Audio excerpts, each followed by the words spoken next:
السلام علیکم ورحمۃ اللہ تعالی وبرکاتہ۔ نحمدہ ونصلی ونسلم علی رسولہ الکریم، اما بعد۔ بزرگان ملت، برادران عزیز، معزز سامعین و مکرم حاضرین، اللہ سبحانہ تبارک و تعالیٰ کے فضل و کرم سے تفسیر نصفی کی یہ ہماری ویڈیو ریکارڈنگ، اس کا تسلسل الحمدللہ جامعہ انواریہ کے زیر اہتمام جاری و ساری ہے۔ 19 آیات بینات سورہ یاسین کے الحمدللہ ہم مکمل کر چکے ہیں۔ اب یہاں سے 20ویں آیت مبارکہ کا آغاز ہے۔ اللہ سبحانہ تبارک و تعالیٰ ارشاد فرماتا ہے، اعوذ باللہ من الشیطان الرجیم، بسم اللہ الرحمن الرحیم۔ وجاء من اقصى المدینة رجل یسعى قال یا قوم اتبعوا المرسلین اتبعوا من لا يسألكم اجرا وهم مهتدون وما لي لا اعبد الذي فطرني وإلیہ ترجعون أأتخذ من دونه آلهة إن يردني الرحمن بضر لا تغني عني شفاعتهم شيئا ولا ينقذون إني إذا لفي ضلال مبين إني آمنت بربكم فاسمعون۔ اب واقعہ آپ نے سابق میں سماعت فرمایا کہ اللہ تبارک و تعالیٰ نے ایک بستی والوں کا تذکرہ فرمایا، اور وہاں پر اللہ تعالیٰ نے اپنے 2 رسولوں کو بھیجا، اور ان رسولوں نے اللہ تبارک و تعالیٰ کے دین اور توحید کی دعوت اس قوم کو اور بستی والوں کو دی۔ جب انہوں نے ان 2 رسولوں کو نہیں مانا اور ان 2 رسولوں کے ساتھ انہوں نے ان کو قید میں ڈال دیا، ان کے ساتھ ظلم و ستم کا معاملہ کیا، تو اللہ تعالیٰ نے پھر تیسرے رسول حضرت شمعون کو ان کے پاس بھیجا۔ پھر حضرت شمعون نے حکمت اور مصلحت کے ساتھ قوم کو دین کی دعوت دی، اور بادشاہ وقت کو آپ نے دین کی طرف مائل کیا۔ پھر تینوں نے دین کی دعوت دی، وہ سارا واقعہ آپ نے سماعت فرمایا۔ جب قوم نے دعوت دی اور جس کو ایمان لانا تھا، جس کی تقدیر میں ایمان تھا، وہ ایمان لائے، اور جن کی تقدیر میں ایمان لانا نہیں تھا وہ ایمان نہیں لائے، تو ایمان نہیں لائے تو اس کے بعد سرکشی کرنے لگے، ظلم و ستم کرنے لگے، اور ان 3 رسولوں پر سنگ باری کرنے لگے، پتھر برسانے لگے، ظلم و ستم کرنے لگے۔ بادشاہ ایمان لایا، بادشاہ کے ساتھ چند لوگ ایمان لائے، لیکن دوسرے جو لوگ ایمان نہیں لائے وہ ظلم و ستم کا معاملہ کرنے لگے، تشدد کرنے لگے، بربریت کا مظاہرہ کرنے لگے، رسولوں کے ساتھ اخلاق کے خلاف حرکتیں کرنے لگے۔ تو عزیزان محترم، وہاں پر ایک آدمی تھا جو واقعے کی ابتدا میں جس کے بارے میں آپ نے سماعت فرمایا، حبیب نجار۔ وہ ایک پہاڑ کے گفے میں بیٹھ کر عبادت کر رہا تھا۔ اسے معلوم ہوا کہ قوم لوگوں کے ساتھ، رسولوں کے ساتھ اس طرح حرکتیں کر رہی ہے، اور رسولوں کو اس قدر تکلیف دے رہی ہے، اور رسولوں کے ساتھ ظلم و ستم کر رہی ہے۔ تو وہ شہر کے کنارے سے، جہاں پر بیٹھ کر وہ عبادت کر رہا تھا، وہاں سے دوڑتا ہوا آیا۔ اس کا یہاں پر تذکرہ ہے۔ اب آیت کریمہ کا ترجمہ سماعت فرمائیے۔ وجاء من اقصى المدینة رجل یسعى قال یا قوم اتبعوا المرسلین۔ اور آیا شہر کے دور حصے سے، شہر کے کنارے سے، شہر کے آخری کنارے سے ایک آدمی دوڑتا ہوا آیا۔ رجل، ایک آدمی آیا، یسعى، اس حال میں کہ دوڑتا ہوا۔ قال، اس نے آ کر کہا، یا قوم اتبعوا المرسلین، اے میری قوم رسولوں کی اتباع کرو۔ جب اس کو معلوم ہوا کہ رسولوں کے ساتھ یہ اس قسم کا سرکشی کا، ہٹ دھرمی کا مظاہرہ کر رہے ہیں اور ان کی اطاعت کے بجائے ان کی نافرمانی کر رہے ہیں، تو اس آدمی نے لوگوں کو نصیحت کی کہ اے میری قوم، تم رسولوں کی اتباع اور رسولوں کی اطاعت کرو۔ اب دیکھیے، جاء من اقصى المدینة، یہ اقصی، یہ اس میں تفضیل کا صیغہ ہے، بہت دور اس کے معنی آتے ہیں، اور دور سے یعنی بہت دور سے، انتہائی کونے کے مقام سے، شہر کا آخری جو حصہ تھا وہاں سے وہ آیا۔ اور اس میں تفضیل کے بارے میں آپ جانتے ہیں کہ اس میں تفضیل 3 طریقوں سے استعمال ہوتا ہے۔ اس میں تفضیل یا تو اضافت کے ذریعے استعمال ہوگا، یا تو اس میں تفضیل الف لام کے ذریعے استعمال ہوگا، یا تو اس میں تفضیل من کے ذریعے مستعمل ہوگا۔ کیا مطلب اس کا؟ اضافت کے ذریعے استعمال ہوگا کا مطلب یہ ہے اس میں تفضیل مضاف بن کر آئے گا، اور الف لام کے ساتھ استعمال ہوگا کا مطلب یہ ہے کہ اس میں تفضیل پر الف لام داخل ہوگا اور معرف باللام ہوگا۔ اس میں تفضیل من کے ذریعے مستعمل ہوتا ہے کا مطلب یہ ہے کہ اس میں تفضیل کے بعد من آئے گا۔ تو یہاں پر اقصی اس میں تفضیل ہے، اور اضافت کے ذریعے یہاں پر وہ استعمال ہو رہا ہے۔ اور اقصی یہ الف مقصورہ ہونے کی وجہ سے یہ غیر منصرف بھی ہے اور حالت جری میں ہے، من اقصى المدینة، اور غیر منصرف حالت اس میں مقصور کا اور الف مقصورہ کا اعراب آپ جانتے ہیں کہ تینوں حالتوں میں اس کا اعراب ضمہ، تینوں حالتوں میں تقدیری اس کا اعراب ہوتا ہے، حالت رفعی میں ضمہ تقدیری، نصبی میں فتحہ تقدیری، حالت جری میں کسرہ تقدیری۔ تو من اقصی المدینتی، اقصی یہاں پر حالت جری میں ہے اور اس کا اعراب کسرہ تقدیری ہے۔ تو مدینے کے کنارے سے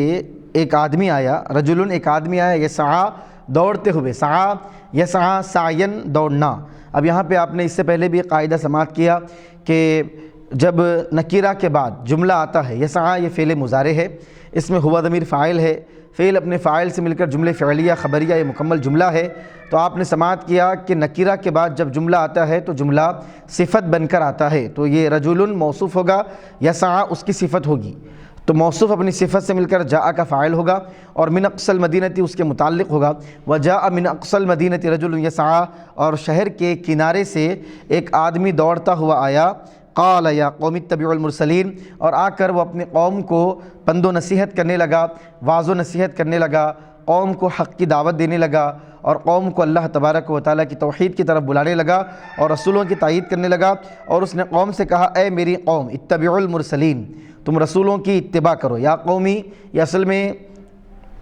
یا قومی میم یا زیر می اس طرح ہے، لیکن تخفیف کے لیے یہاں پر یا کو گرا دیا گیا ہے، یا اے قومی میری قوم، لیکن یا گرا کر یا قومی کسرے کو باقی رکھا گیا تاکہ وہ یا کے محذوف ہونے پر دلالت کرے، کیونکہ منادہ کا اعراب آپ جانتے ہیں کہ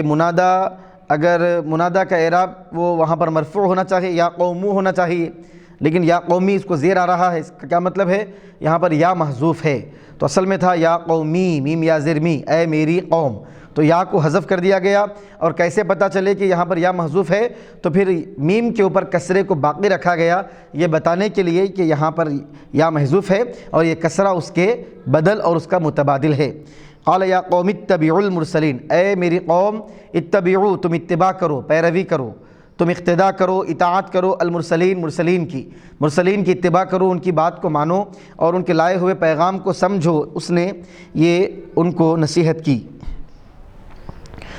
اتبعوا من لا یسألکم اجرا وہم مہتدون، اس نے رسولوں سے پوچھا، اس حبیب نجار نے، کیا تم اپنی رسالت پر اور اس دعوت پر کیا تم قوم سے کچھ اجر مانگتے ہو، کچھ پیسہ مانگتے ہو؟ تو وہ پوچھنے لگا، تو رسولوں نے اس کے جواب میں کہا کہ ہم کوئی پیسہ اور کوئی اجر اور کوئی اجرت کسی سے بھی نہیں مانگتے۔ تو پھر اس نے اپنی قوم سے کہا، اللہ تعالیٰ اس کی حکایت بیان کر رہا ہے، حکایت کر رہا ہے اللہ تعالیٰ، اتبعوا من لا یسألکم اجرا وہم مہتدون، تم اتباع کرو ان لوگوں کی جو تم سے کوئی اجر نہیں چاہتے، جو تم سے کوئی اجر نہیں مانگتے، ان کی اتباع کرو، وہم مہتدون، اور وہ ہدایت یافتہ ہیں، وہ ہدایت یافتہ ہیں، ہدایت والے ہیں اور ہدایت کی دعوت دے رہے ہیں۔ تو جو لوگ ہدایت یافتہ ہیں، ہدایت کی دعوت دے رہے ہیں اور اپنی ہدایت کی دعوت دینے پر وہ کوئی اجر تم سے نہیں مانگتے، تو تمہارا کام یہ ہے کہ وہ اتنے مخلص ہیں اپنے کاز میں، اور وہ اتنے مخلص ہیں اپنے کار میں، اپنے کام میں اتنے مخلص ہیں، صرف اور صرف اللہ اور اللہ کی رضا کے لیے وہ دین کی دعوت دے رہے ہیں، اللہ کی رضا کے لیے دین کا کام کر رہے ہیں، ان کا مقصد کوئی پیسے کمانا، کوئی دولت کمانا نہیں ہے، تو اور وہ ہدایت یافتہ ہیں۔ تو ہدایت یافتہ لوگ اتنے اخلاص کے ساتھ دین کا کام کرے، تو وہ قوم کو جھنجھوڑنے لگا، قوم کو سمجھانے لگا کہ وہ اتنے اخلاص کے ساتھ اللہ کی رضا کے لیے، صرف اور صرف اللہ کے لیے، تمہارے فائدے کے لیے، تمہاری بھلائی کے لیے، تم کو جنت میں لے جانے کے لیے وہ اس طرح تم کو دعوت دے رہے ہیں بغیر اجر کے، بغیر اجرت کے، تو تم کو کیا ہے کہ تم ان کی دعوت کو قبول نہیں کرتے؟ پھر دوبارہ آپ نے تاکید کے طور پہ اتبعوا دوبارہ لایا گیا کہ آپ نے پھر فرمایا کہ اتباع کرو ان رسولوں کی جو تم سے کوئی اجر نہیں مانگتے، وہم مہتدون، اور وہ ہدایت یافتہ ہیں۔ وما لی لا اعبد الذی فطرنی والیہ ترجعون، اس کے بعد حبیب نجار نے یہ بھی کہا کہ جب قوم نے ان سے کہا کیا تم بھی مومن ہو چکے ہو، کیا تم بھی مسلمان ہو چکے ہو، تو حبیب نجار کہنے لگے، وما لی لا اعبد الذی، مجھ کو کیا ہو گیا ہے کہ میں عبادت نہ کروں اس ذات کی جس ذات نے مجھ کو پیدا کیا ہے، فطرنی ای خلقنی، جس ذات نے مجھ کو پیدا کیا ہے اس ذات کی میں عبادت کیوں نہ کروں، وإلیہ ترجعون، اور اسی کی طرف تم سب کو لوٹا دیا جائے گا۔ اب دیکھیے، اب ترجعون، رجع یرجع، رجعان کے معنی لوٹانے کے آتے ہیں، اس سے یہ ترجعون ہے، وإلیہ ترجعون، اور اسی کی طرف تم کو لوٹا دیا۔ جس سے پہلے بھی آپ نے سماعت کیا کہ رجع کا مصدر رجوعاً آئے تو معنی ہے لوٹنا، اور رجع کا مصدر رجعاً جب آتا ہے تو اس کے معنی آتے ہیں لوٹانا۔ وَإِلَيْهِ تُرْجَعُونَ، اور اسی کی طرف تم کو لوٹا دیا جائے گا۔ تو اللہ حکایت بیان کرتا ہے کہ وہ حبیب نجار نے کہا کہ مجھے کیا ہو گیا ہے کہ میں اس ذات کی عبادت نہ کروں جس ذات نے مجھ کو پیدا کیا ہے، اور اسی کی طرف تم سب کو لوٹ کے جانا ہے۔ ہونا تو یہ چاہیے کہ میں بھی عبادت کروں، تم بھی عبادت کرو، میں بھی ایمان لاؤں، تم بھی ایمان لاؤ، کیونکہ سب کو اسی کی طرف جانا ہے۔ أَتَّخِذُ مِن دُونِهِ آلِهَةً إِن يُرِدْنِ الرَّحْمَنُ بِضُرٍّ لَا تُغْنِ عَنِّي شَفَاعَتُهُمْ شَيْئًا وَلَا يُنْقِذُونَ۔ اب وہ کہنے لگے حبیب نجار، کیا میں اللہ تبارک و تعالیٰ کو چھوڑ کر دوسرے معبودوں کو اپنا خدا بنا لوں؟ کیا میں اللہ کو چھوڑ کر دوسرے جو تمہارے معبودان باطلہ ہے کیا میں ان کو خدا بنا لوں؟ إِن يُرِدْنِ الرَّحْمَنُ بِضُرٍّ، اگر میرا مولا میرا رحمان اگر اللہ تبارک و تعالیٰ میرے ساتھ کوئی نقصان کا ارادہ کرے اور اللہ تعالیٰ مجھے کوئی نقصان پہنچانا چاہے، لا تغنی عنی شفاعتہم شیئا، تو ان کی شفاعت جن کو تم معبودان باطل بنا لیے ہو اور تم جس کے بارے میں کہتے ہو کہ میں بھی ان کو معبود اپنا بنا لوں جس کو تم نے بنایا ہے، تو ان کی سفارش اور ان کی شفاعت مجھ کو کوئی فائدہ نہیں دے گی اگر اللہ مجھے نقصان پہنچانا چاہے۔ اس میں بھی آپ نے اس بات کا ذکر کیا کہ خالق اللہ ہے، مالک اللہ ہے، رازق اللہ ہے، کائنات کا پالنہار، کائنات کا رب اللہ ہے، ہر چیز کا دینے والا اللہ ہے، روکنے والا اللہ ہے، فائدہ پہنچانے والا اللہ ہے، نقصان پہنچانے والا اللہ ہے۔ اللہ فائدہ پہنچانا چاہے تو کوئی روک نہیں سکتا ہے، وہ نقصان پہنچانا چاہے تو اس کو کوئی روک نہیں سکتا ہے۔ تو حبیب نجار نے عقیدے کا، ایمان کا، توحید کا درس دیا اور فرمایا کہ میں اللہ کے علاوہ دوسروں کو اپنا معبود بناؤں، اگر وہ خدا میرے ساتھ نقصان کا ارادہ کرے تو یہ معبود مجھے کوئی فائدہ نہیں پہنچا سکتے ہیں، ولا ينقذون، اور مجھے نجات بھی نہیں دلا سکتے ہیں اور میری حفاظت نہیں کر سکتے، مجھے بچا نہیں سکتے، نہ ان کی شفاعت میرے حق میں فائدہ دے گی نہ وہ مجھے بچا سکتے ہیں۔ انقذ ينقذ، انقاذ کے معنی بچانے کے آتے ہیں۔ انی اذا لفی ضلال مبین، بے شک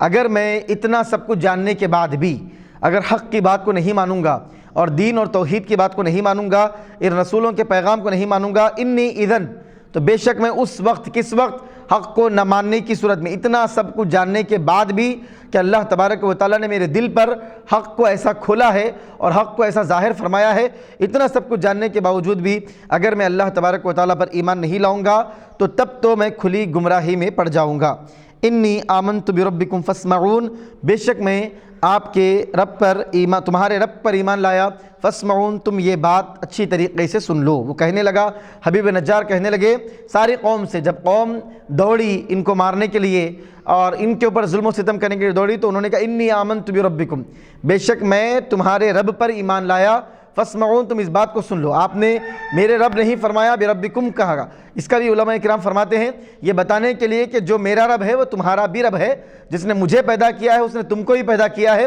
بے شک میں تمہارے رب پر ایمان لا چکا ہوں اور اس نے تم کو بھی پیدا کیا ہے، فاسمعون، تم اس بات کو سن لو۔ اب یہ آیات بینات کا ترجمہ آپ نے سماعت فرمایا۔ اب یہاں سے علامہ نصفی رحمۃ اللہ علیہ جو تفسیر بیان کرتے ہیں اس کو سماعت کریں۔ وَجَاءَ مِنْ أَقْصَى الْمَدِينَةِ رَجُلٌ يَسْعَىٰ، اس کی تفسیر فرماتے ہوا حبیب النجار، یہ جو آنے والا شخص ہے اس سے مراد حبیب نجار ہے۔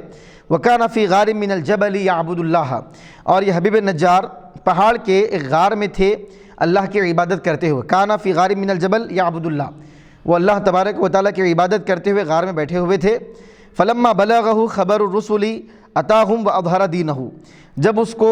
حبیب نجار کو رسولوں کے بارے میں اطلاع ملی کہ رسولوں کے ساتھ قوم بدسلوکی کر رہی ہے اور قوم رسولوں کے ساتھ ظلم و ستم کر رہی ہے اور ان کی تکذیب کر رہی ہے، ان کو جھٹلا رہی ہے، یہ بات جب حبیب نجار کو معلوم ہوئی، اتاہم، تو حبیب نجار اپنے قوم کے پاس آیا، وَأَظْهَرَ دِينَهُ، اور اس نے اپنے دین کو ظاہر کیا اور فرمایا کہ میں دین والا ہوں اور میں ایمان والا ہوں اور میں اللہ تبارک و تعالیٰ پر ایمان لا چکا ہوں۔ وقالا، اور کہنے لگا، پوچھنے لگا، اتسألون علی ما جئتم به اجرا، رسولوں سے یہ پوچھنے لگا کہ اے رسولوں کیا تم جو چیز کو لے کر آئے ہو، اتسألون، کیا تم پوچھتے ہو، علامہ اس چیز پر جئتم بھی، جس کو تم لے کر آئے ہو، اجرن، کوئی اجر،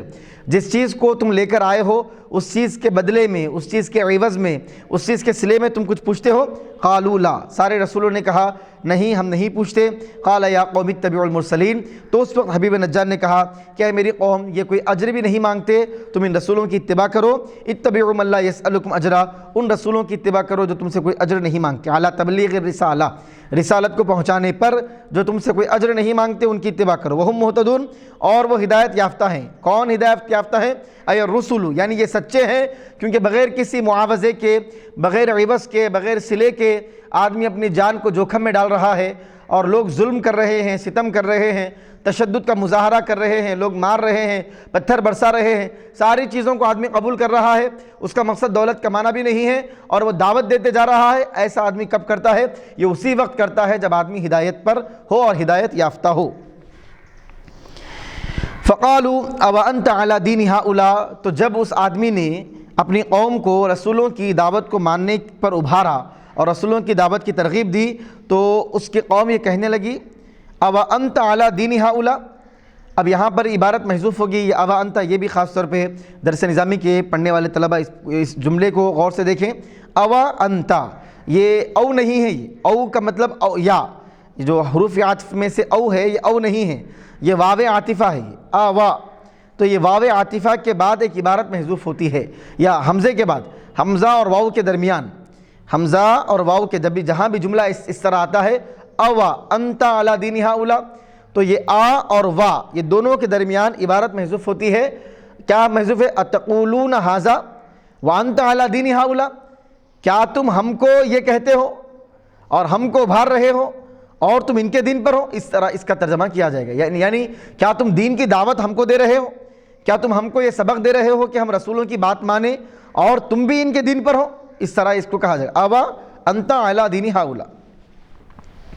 فقال، تو جواب میں حبیب نجار نے کہا وما لی لا اعبد الذی فطرنی، مجھ کو کیا ہو گیا ہے کہ میں اس ذات کی عبادت نہ کروں جس ذات نے مجھ کو پیدا فرمایا ہے، فطرنی ای خلقنی، وإلیہ ترجعون، اور اسی کی طرف تم کو لوٹ کر جانا ہے، تم کو لوٹا دیا جائے گا، وإلیہ مرجعکم، اور اسی کی طرف تم کو لوٹنا ہے، اور تمہارے لوٹنے کا مقام اللہ تبارک و تعالیٰ کی ذات اور اس کی بارگاہ ہے، وہیں کی اللہ تعالیٰ کی طرف ہر ایک کو لوٹ کر جانا ہے۔ وما لیا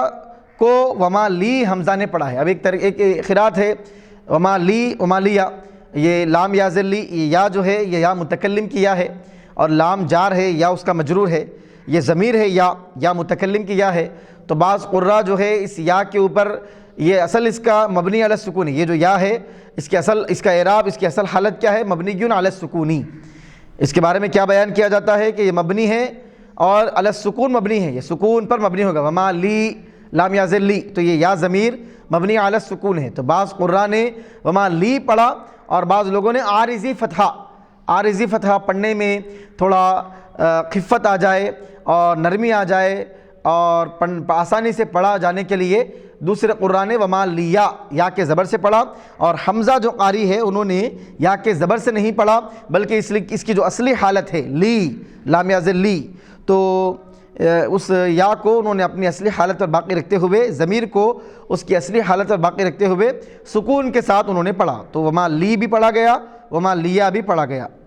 اتخذ بحمزتین، کوفی نے دو حمزوں کے ساتھ پڑھا ہے، یعنی کوئی بھی حمزہ یہاں پر محذوف نہیں ہے، یہ مطلب ہے۔ اب کوفی نے دو حمزوں کے ساتھ پڑھا ہے، اس کا کیا مطلب؟ یہ بھی ذہن میں رکھے، مطلب یہ ہے کہ دوسرے قراء نے اس کو دو حمزوں کے ساتھ نہیں بلکہ ایک حمزے کے ساتھ پڑھا، اتخذ، تو وہاں پر ایسی صورت میں حمزہ محذوف ہوگا، استفہام کا جو حمزہ ہے، اتخذ استفہام کا جو حمزہ ہے، ایک استفہام کا حمزہ ہے اور دوسرا متکلم کا حمزہ ہے، متکلم کا جو حمزہ ہوتا ہے وہ بھی اصلی ہوتا ہے اور استفہام کا جو حمزہ ہوتا ہے وہ بھی اصلی ہوتا ہے، تو بس اوقات جب دو حمزے جمع ہو جاتے ہیں تو پڑھنے میں اتخذ اس طرح پڑھنے میں ثقل پیدا ہوتا ہے، دشواری پیدا ہوتی ہے، تو دو حمزے جب جمع ہو جائیں تو اس میں دشواری پیدا ہوتی ہے، تو دشواری کو دور کرنے کے لیے بس اوقات بعض قراء نے ایک حمزے کو حذف کر کے اتخذ پڑھا ہے، اور کوفی جو قاری ہیں انہوں نے حمزے کو حذف نہیں کیا بلکہ دونوں حمزوں کو آپ نے پڑھا ہے، اتخذ اس طرح آپ نے پڑھا ہے، تو اس بات کو بھی ذہن میں رکھیں بھی، حمزتین کوفی دو حمزوں کے ساتھ کوفی نے پڑھا ہے۔ اتخذ من دونہ آلہہ، کیا میں اللہ تبارک و تعالیٰ کو چھوڑ کر دوسرے معبودوں کو اپنا خدا بنا لوں، یعنی الاصنام، آلہہ سے مراد ان کی کیا ہے؟ یعنی وہ کہہ رہے ہیں کیا میں دوسرے بتوں کو کیا اپنا خدا بنا لوں؟ ان یریدن الرحمن بضر، اب یہ ان یریدن الرحمن بضر یہ شرط ہے جواب کی، جواب کیا ہے؟ لا تغنی عنی شفاعتہم شیئا ولا ینقذون، یہ جواب ہے اور اس جواب کی یہ شرط ہے، ان یریدن الرحمن بضر، اگر رحمان میرے ساتھ کوئی نقصان کا ارادہ کرے تو یہ لوگ، یہ جو بت ہے یہ لوگ کوئی نہ شفاعت کرنے کے اہل ہیں نہ یہ مجھ کو بچا سکتے ہیں، نہ سفارش کر سکتے ہیں نہ مجھ کو بچا سکتے ہیں۔ تو جو لوگ نہ مجھے بچا سکے، نہ سفارش کر سکے، نہ سن سکے، نہ سمجھ سکے، نہ بول سکے، کیا میں ان کو مانوں گا اور اس عبادت اس معبود کو چھوڑ دوں گا جو ساری کائنات کو اور مجھ کو پیدا کرنے والا ہے؟ ولا ينقذون، اور جو مجھ کو بچا نہیں سکیں گے، کس سے؟ تو آپ فرماتے ہیں مم مکروہ، یعنی جو مجھ کو ناپسندیدہ چیز سے، مکروہ چیز سے، ناگوار چیز سے بچا نہ سکیں۔ ولا ينقذونی فاسمعونی فی الحالین یعقوب، اب فرماتے ہیں علامہ نصفی رحمۃ اللہ علیہ کہ اس آیہ مبارکہ میں لا تغنی عنی شفاعتہم شیئا ولا ينقذون، یہاں پہ نون کے بعد یا نہیں ہے، اصل میں یہ کیا ہے؟ یہ لا تغنی عنی شفاعتہم شیئا ولا ينقذونی، یعنی وہ مجھ کو نہیں بچا سکتے، لا ينقذوننی، لا ينقذوننی ہونا چاہیے، یعنی وہ نہیں بچا سکتے نی مجھ کو۔ تو اس بعض قراء نے اس کو، قراء میں بعض کیا خاص طور پہ آپ نے نام ذکر کیا کہ یعقوب نے اس آیہ مبارکہ میں یہ لا ينقذون جو ہے اس کو یا کے ساتھ، لا ينقذونی کی جو یا کے ساتھ ہے، نون صرف نون کے ساتھ ہے، نون کے زیر کے ساتھ لا ينقذونی جو ہے اس کو یا کے ساتھ ہی پڑھا ہے، لا ينقذونی،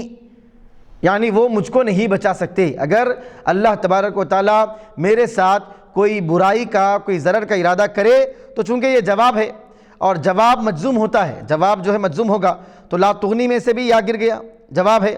اور ينقذون میں جو نون ہے، نون جمع کا جو نون ہے وہ نون بھی گر گیا کیونکہ جواب میں نون گر جائے گا، یہ مجزوم ہے تو حالت جزم میں رہنے کی وجہ سے نون اس کا گر گیا۔ اب یہ نون کون سا نون ہے اس کے اندر؟ یہ نون قطنی ہے۔ نون قطنی کیوں لایا جاتا ہے فعل پر؟ جب یا متکلم کو فعل کے ساتھ جوڑنا ہوتا ہے تو نون قطنی لایا جاتا ہے، کیونکہ فعل پر کسرہ نہیں آتا، فعل پر کسرہ نہیں آتا، فعل کو کسرے سے بچانے کے لیے فعل پر نون قطنی کو لایا جاتا ہے۔ کب؟ جب یا متکلم کو جوڑا جائے، کیونکہ یا متکلم اپنے ماقبل میں کسرہ کا تقاضا کرتی ہے، یا اپنے ماقبل کسرہ چاہتا ہے، کسرہ چاہتی ہے، تو یا کے لیے کسرہ چاہیے اور فعل پر کسرہ نہیں دے سکتے تو نون قطنی لایا جاتا ہے۔ تو لا ينقذون میں جو نون ہے نون قطنی ہے، تو صرف نون قطنی کا ذکر کیا گیا اور وہ یا کو حذف کر دیا گیا، اور داود نے یا کے ساتھ پڑھا اور پڑھا لا ينقذونی، لا ينقذونی پڑھا، اور وہ جمع کا نون کہاں گیا؟ وہ جواب شرط ہونے کی وجہ سے اور جزم کی حالت میں ہونے کی وجہ سے وہ گر گیا۔ اور فاسمعونی، اب آگے انی آمنت بربکم فاسمعون جو آیا ہے وہاں پر بھی یعقوب نے اس کو فاسمعون نہیں پڑھا بلکہ فاسمعونی پڑھا ہے، ٹھیک ہے، اس بات کو ذہن میں رکھیں۔ انی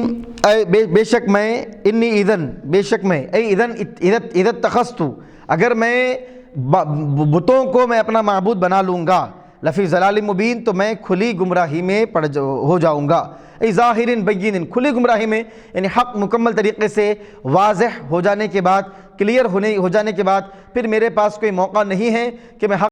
کے خلاف کوئی بات کروں، اور میرے پاس کوئی موقع نہیں ہے کہ میں حق کے خلاف جاؤں۔ تو عزیزان محترم، آپ نے کہا کہ بے شک میں ایسی صورت میں کہ حق اس قدر اللہ تعالیٰ نے میرے اوپر واضح کر دیا ہے، اس کے بعد اگر میں حق کو نہیں مانوں گا تو میں کھلی گمراہی میں پڑ جاؤں گا۔ وَلَمَّا نَصَحَ قَوْمَهُ أَخَذُوا يَرْجُمُونَهُ فَأَسْرَعَ نَحْوَ الرُّسُلِ قَبْلَ أَن يُقْتَلَ فَقَالَ لَهُمْ إِنِّي آمَنْتُ بِرَبِّكُمْ فَاسْمَعُونَ، أي اسمعوا ایمانی لِتَشْهَدُوا لِي بِهِ وَلَمَّا قُتِلَ۔ اب علامہ نصفی فرماتے ہیں کہ وَلَمَّا نَصَحَ قَوْمَهُ، جب اس نے اپنے قوم کو نصیحت کی، أَخَذُوا يَرْجُمُونَهُ، تو قوم اس پہ پتھروں کی برسات کرنے لگی، فَأَسْرَعَ نَحْوَ الرُّسُلِ، تو وہ رسولوں کی طرف تیزی سے دوڑنے لگے آپ، قبل ان یقتل، شہید ہونے سے پہلے، ختم ہونے سے پہلے، قتل ہونے سے پہلے رسولوں کی طرف تیزی سے دوڑنے لگے۔ فقال لهم، اور رسولوں کے پاس جا کر آپ نے کہا، انی آمنت بربکم فاسمعون، بے شک میں تمہارے رب پر ایمان لایا، تم اس بات کو سن لو، ای اسمعوا ایمانی، یعنی تم سن لو میرے ایمان کو، لتشہدوا لی بہ، تاکہ تم اس ایمان کی میرے لیے گواہی دو۔ اب اس کا ایک مطلب آپ دیکھیے کہ میں اب تمہارے رب پر ایمان لایا، تم سن لو میرے ایمان کو، سن لو تاکہ تم اس کی گواہی دو۔ اس میں ایک مطلب رسولوں کے پاس جا کے بولنے کا ہے، اور دوسرا مطلب مفسرین نے بعض بیان کیا ہے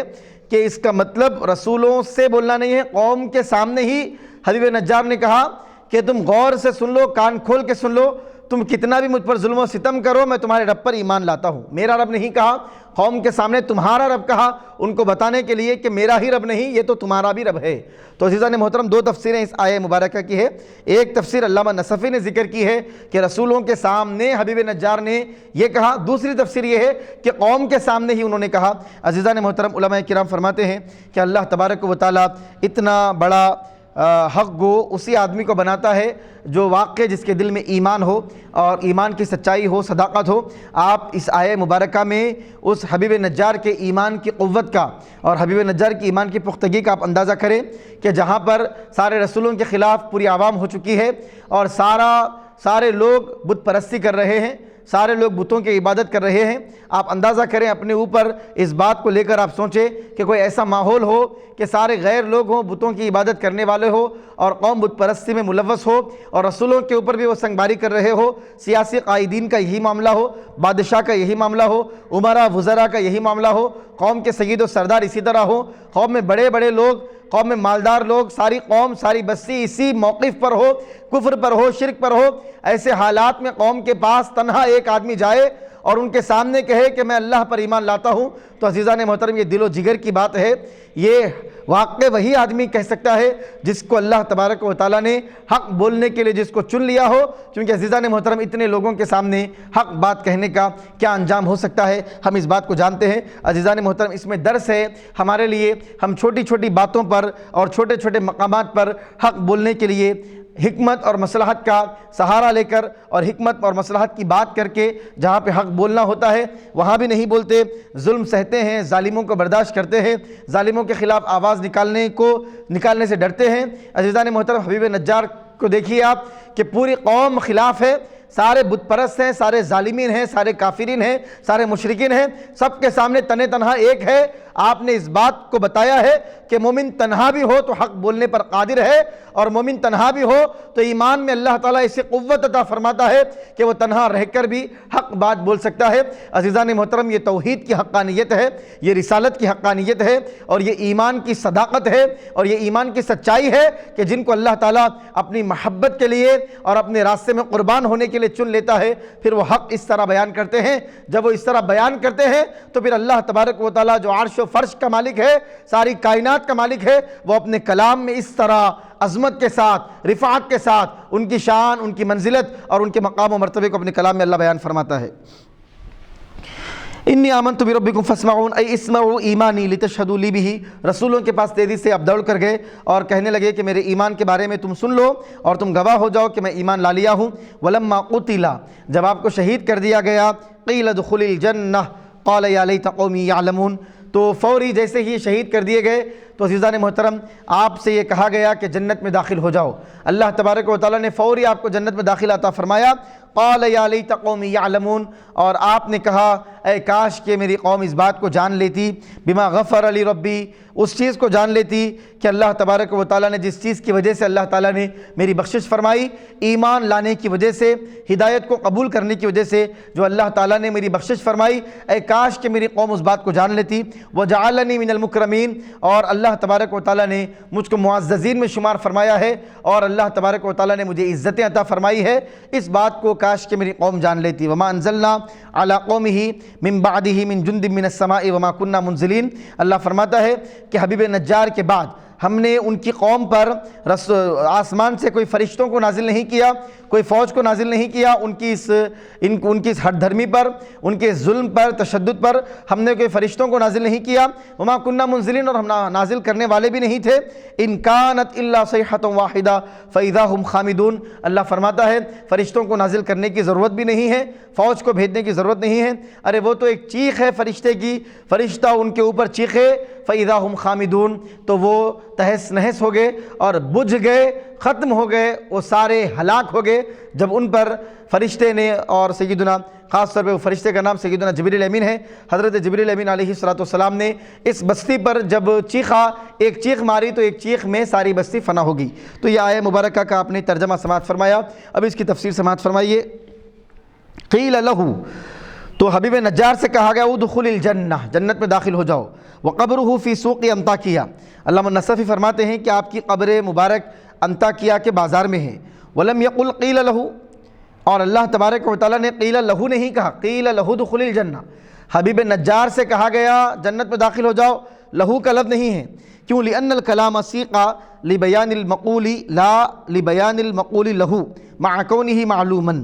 آپ فرماتے ہیں کیونکہ کلام کیوں لایا گیا؟ لوگوں کو یہ بتانے کے لیے لایا گیا کہ جس کے ساتھ تم نے اس طرح کا معاملہ کیا، جیسے ہی وہ مرا، ارے اس کو تو ادخل الجنہ کہہ دیا گیا،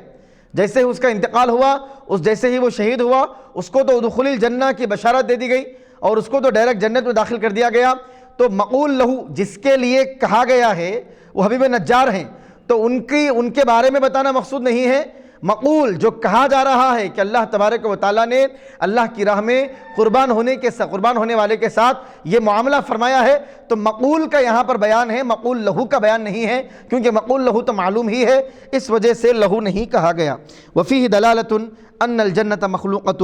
اب اس آیت مبارکہ میں اس بات کی بھی دلیل ہے اور اس بات کی بھی دلالت ہے کہ اللہ تبارک و تعالیٰ نے جنت کو پیدا کر دیا ہے۔ معتزلہ مسلمانوں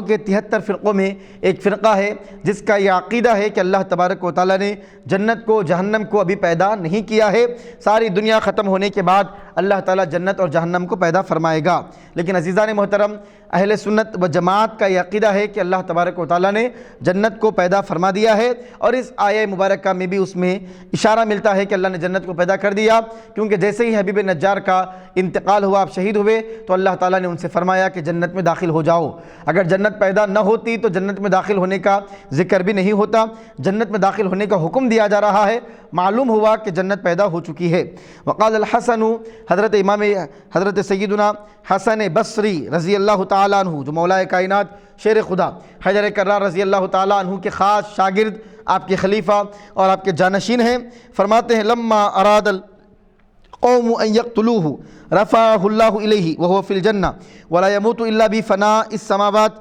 والارض فلما دخل الجنة ورأى نعیمها قال یا لیت قومی یعلمون۔ حضرت حسن بصری رضی اللہ تعالیٰ عنہ نے ایک الگ تفسیر کی، ایک تفسیر تو آپ نے سماعت فرمائی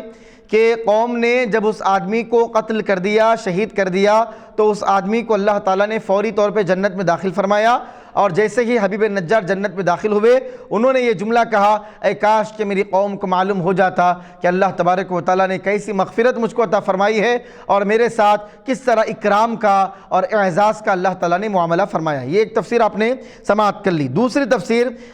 حضرت حسن بصری رضی اللہ تعالیٰ عنہ فرماتے ہیں کہ جب قوم نے حبیب نجار کو قتل کرنے کا ارادہ کیا تو اللہ تبارک و تعالیٰ نے حبیب نجار کو اپنے پاس بلا لیا۔ اللہ تعالیٰ نے فوری آسمانوں پر جنت میں اللہ تعالیٰ نے حبیب نجار کو اٹھا لیا اور ڈائریکٹ زمین سے اٹھا کر اللہ تعالیٰ نے جنت میں پہنچا دیا۔ وَهُوَ فِي الْجَنَّةِ، حسن بصری فرماتے ہیں کہ حبیب نجار اب جنت میں ہیں، وَلَا يَمُوتُ، اور وہ نہیں مریں گے، کب تک نہیں مریں گے، إِلَّا بِفَنَاءِ السَّمَاوَاتِ وَالْأَرْضِ، جب تک کہ سارا زمین اور آسمان فنا نہ ہو جائے، یعنی قیامت جب تک قائم نہ ہو جائے آپ کا انتقال نہیں ہوگا۔ جب قیامت قائم ہوگی تو آپ کی بھی روح نکالی جائے گی اور آپ کا اس وقت وصال ہوگا، اور جب آپ مریں گے، تو مطلب یہ نکلا کہ ابھی آپ کا انتقال نہیں ہوا ہے۔ یہ حضرت حسن بصری رضی اللہ تعالیٰ عنہ کا اپنا یہ قول ہے۔ فلما دخل الجنہ، حسن بصری فرماتے ہیں کہ جب اللہ تبارک و تعالیٰ نے زندہ ان کو اوپر اٹھا لیا اور جنت میں اللہ تعالیٰ نے پہنچا دیا، جب جنت میں وہ داخل ہوئے، ورآ نعیمہا، اور جنت کی نعمتوں کو انہوں نے دیکھا، جنت کی آسائشوں کو انہوں نے دیکھا، اور جنت میں جو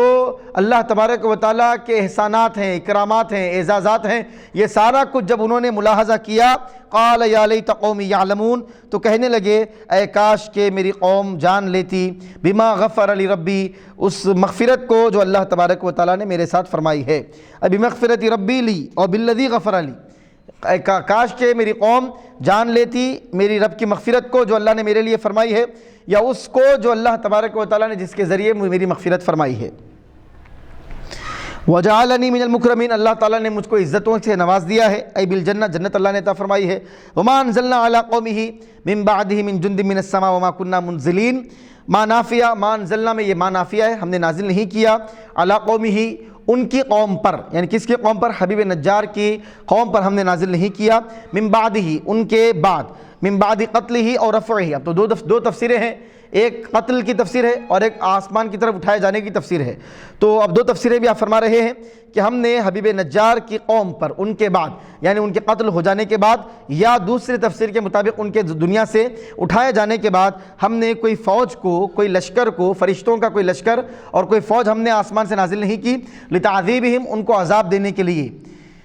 وما کننا منزلین، اور ہماری حکمت کا تقاضا بھی نہیں ہے کہ ہم ان کو مارنے کے لیے ہم فوج نازل کریں۔ ہر ایک کے ساتھ ہماری ایک حکمت ہوتی ہے اور ایک مصلحت ہوتی ہے، ہر ایک کے لیے مقدر ہوتا ہے اور مقتضیات کے مطابق اللہ تبارک و تعالیٰ معاملہ فرماتا ہے۔ وما کان یصح فی حکمتنا ان ننزل فی اہلاک قوم حبیب جندا من السماء وذلک، علامہ نصفی فرماتے ہیں اس کی تفسیر، وما کان یصح فی حکمتنا، ہماری حکمت میں یہ بات درست بھی نہیں ہے کہ ہم حبیب نجار کی قوم کو ہلاک کرنے کے لیے آسمان سے فرشتوں کو نازل کریں۔ وذالک، وہ اس لیے، لأن اللہ تعالی اجرا ہلاک کل قوم علی بعض الوجوہ دون بعض لحکمت اقتضت ذلک، کیونکہ اللہ تبارک و تعالیٰ نے ہر قوم کی، سرکش قوم کی ہلاکت اللہ تعالیٰ نے ایک خاص طریقے پر مقرر کی ہے۔ ہر ایک کے ساتھ اللہ تعالیٰ نے، اللہ تعالیٰ کی حکمت نے جہاں جو تقاضا کیا، اللہ کی مشیت نے جہاں جو تقاضا کیا، اللہ تبارک و تعالیٰ نے جس قوم کے ساتھ جس طریقے پر سرکش قوم کو ہلاک کرنے کا اللہ نے ارادہ فرمایا،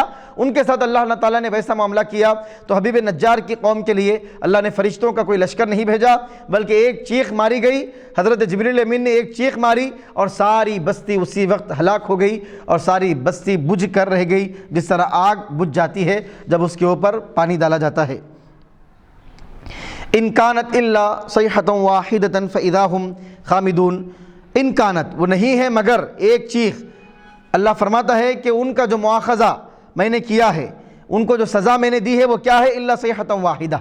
وہ صرف جو ہے ایک چیخ ہے۔ صاح جبریل علیہ السلام، حضرت جبریل علیہ السلام نے ایک چیخ ماری، فاذا هم خامدون، تو وہ بجھ کر رہ گئے، میتون کما تخمد النار، آپ فرماتے ہیں علامہ نصفی، وہ مر گئے جس طرح آگ بجھا دی جاتی ہے، آگ بجھ جاتی ہے اس طرح آپ بھی بجھ گئے۔ خمیدہ یخمدو، یہ باب نسمیہ اسموں سے ہے، کما تخمد النار، جس طرح آگ بجھ جاتی ہے۔ والمعنی، یا پھر آپ اخمد یخمد اخماد سے پڑھیں گے تو اس کو مجھول پڑھیں گے، کما تخمد النار، جس طرح آگ کو بجھا دیا جاتا ہے۔ والمعنى ان اللہ کفا امرهم بصیحة ملک ولم ينزل لإهلاكهم جندا من جنود السماء كما فعل يوم بدر والخندق،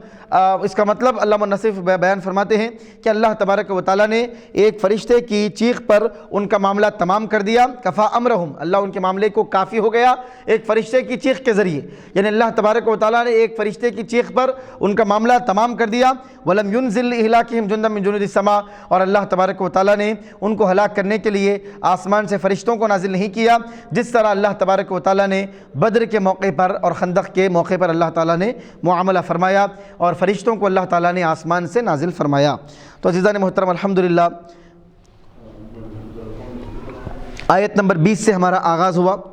اور 29 نمبر آیت یعنی 9 آیت الحمدللہ ہم نے اس کی تلاوت کا شرف حاصل کیا، اس کی تفسیر کا شرف حاصل کیا۔ تو عزیزان محترم، خلاصہ کلام یہ ہوا کہ اللہ تبارک و تعالیٰ نے ان آیات بینات میں یہ فرمایا کہ جب رسولوں کے ساتھ بدسلوکی کا معاملہ کیا جانے لگا تو اللہ تبارک و تعالیٰ، اللہ کے پیارے مقرب بندے حبیب نجار، وہ قوم کی طرف دوڑتے ہوئے آئے اور قوم کی طرف دوڑتے ہوئے آ کر انہوں نے لوگوں کو اس بات کی ترغیب دلائی کہ جو رسول تم سے کوئی اجر نہیں مانگتے، کوئی اجرت نہیں مانگتے، صرف اللہ کے لیے وہ دین کا کام کر رہے ہیں، تمہارے فائدے کے لیے کام کر رہے ہیں، تم کو ان کی بات ماننا چاہیے۔ عزیزان محترم، اس میں بہت بڑا درس ہے، بہت بڑا پیغام ہے کہ حق کی ایک آواز ہے اور سارے کافروں کے سامنے، مشرکوں کے سامنے، سارے ظالموں کے سامنے، جابروں کے سامنے اکیلے حق پر اس طرح ڈٹائی کے ساتھ، مضبوطی کے ساتھ جمے رہنا اور وہ موقف لوگوں کے سامنے بیان کرنا، یہ بہت بڑی بات ہے۔ عزیزان محترم، ہر ایک کو اللہ تبارک و تعالیٰ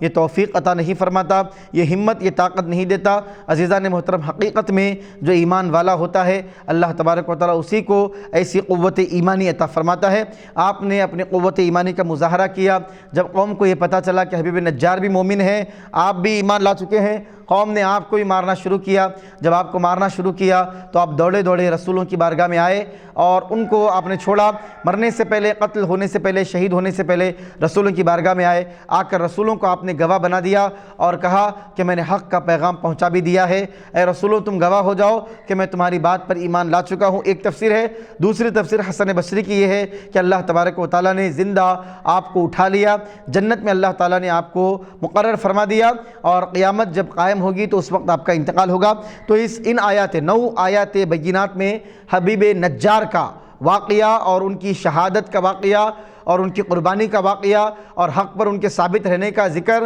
اور ان کا ترغیب دلانا، قوم کو ابھارنا، قوم کو دعوت دینا، دین کی طرف بلانا، دین کی طرف مائل کرنا، اس کا اللہ تبارک و تعالیٰ نے تذکرہ فرمایا ہے۔ انشاءاللہ تبارک و تعالیٰ آیت نمبر 30 سے ہم اگلی نشست میں آیت نمبر 30 سے ہم درس دیں گے۔ اللہ سے دعا ہے مولا جو آیات بینات کی تلاوت کی گئی، اس کی تفسیر کی گئی، اس کو اپنی بارگاہ میں قبول فرما، اس پر عمل کرنے کی توفیق عطا فرما، تڑپنے پھڑکنے کی توفیق دے، دل مرتضیٰ سوز صدیق دے، قوت عشق سے ہر پست کو بالا کر دے، دہر میں اسم محمد سے اجالا کر دے۔ وآخر دعوانا ان الحمدللہ رب العالمین وما علینا الا البلاغ۔